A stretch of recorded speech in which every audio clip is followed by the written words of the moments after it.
A Sky Full of Color by Sophia Johns. Okay, so my research question was, how does light in the sun in the atmosphere all work together to cause the sky to turn different colors? Down here I just have a picture of a sky, and then up here just a picture of the sunset. Let's start off by talking about what exactly is light. So visible light is an electromagnetic wave, and it's just one of various which are all in a range. So like microwaves, all different types of radio waves. Okay, so light is made up of photons, and photons are the basic unit of all light. And what's good about photons is they allow light to easily travel through space, and that's why the light can easily get from the sun to the atmosphere and to our eyes where we can see it. The electromagnetic spectrum includes all different types of radiation. However, about 45% of the radiation that reaches Earth's atmosphere is visible light, so that's almost half of the amount of radiation. There are various types of electromagnetic waves, and they're all in a range. The type of wave is determined by the speed of oscillations, and also each wave determined by its wavelength is also how they're in the range. So refraction and dispersion. So both refraction and dispersion play a huge role in why the color of the sky is the color that it is. So let's start talking about first, what is refraction? Refraction is essentially the bending of light due to changes in traveling speed. So refraction occurs when light waves transfer between mediums of varying densities. So as light is traveling from space into the atmosphere, the densities of the mediums that it's going through are changing. That means that this light is refracted as a result of this. The position of the sun and light that we see is distorted because of this.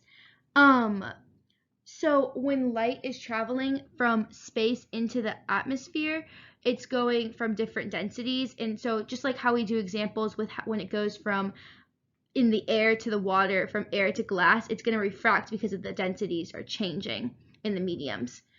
So the higher the frequency of light, the more the light is bent or refracted. The frequency is dependent behavior is known as dispersion. So dispersion of light is the splitting of white light into colors. Dispersion plays a large role in the color of sky we see.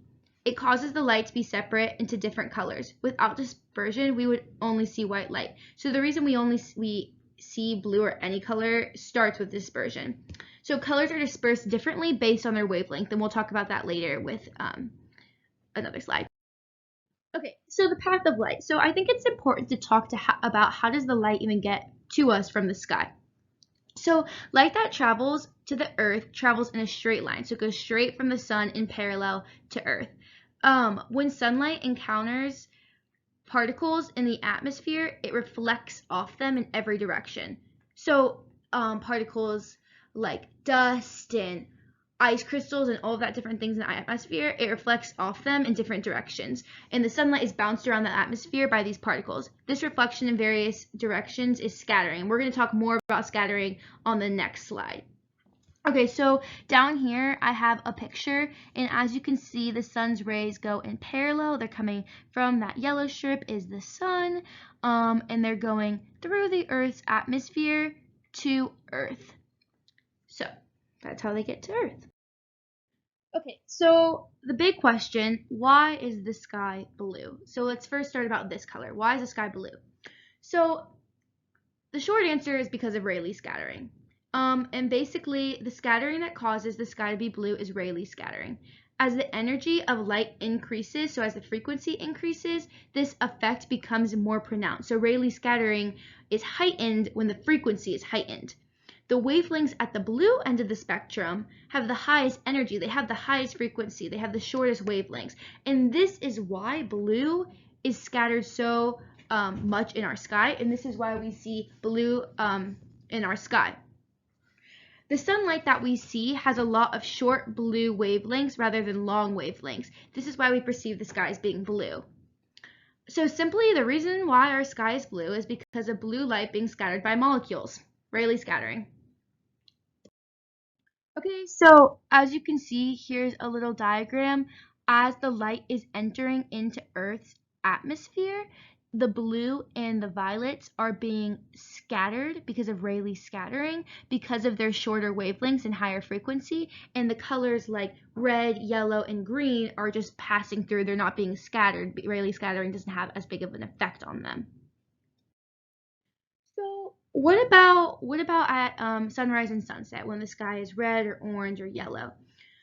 So why during sunset or sunrise is the sky orange and red? It all has to do with the angle that the sunlight strikes at certain locations. So the angle at which the sunlight strikes the ground will determine the amount of atmosphere through which the sunlight must pass through.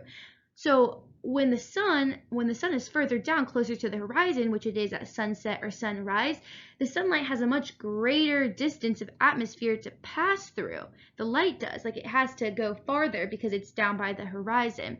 So because this light has more distance to travel, the shorter wavelengths such as blue and indigo, they're lost. They can't make it that far.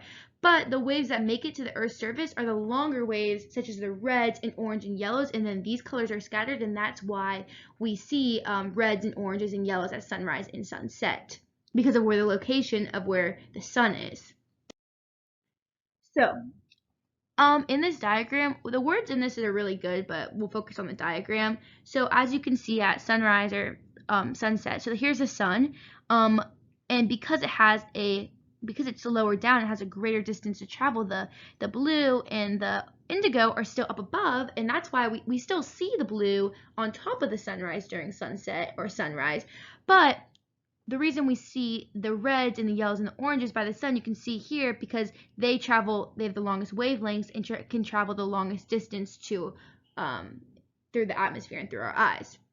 And so I'll just read this because I think it's helpful. But at sunrise and sunset, when the sun's light has to travel the farthest to reach the observer, particles in the sky scatter light with shorter wavelengths, like violet, blue, and green, so they're scattered away. But the light with the longer wavelengths, like red, orange, and yellow, they have a better chance of making it past these airborne particles and reaching our eyes because of that distance that it has to travel at sunrise or at sunset.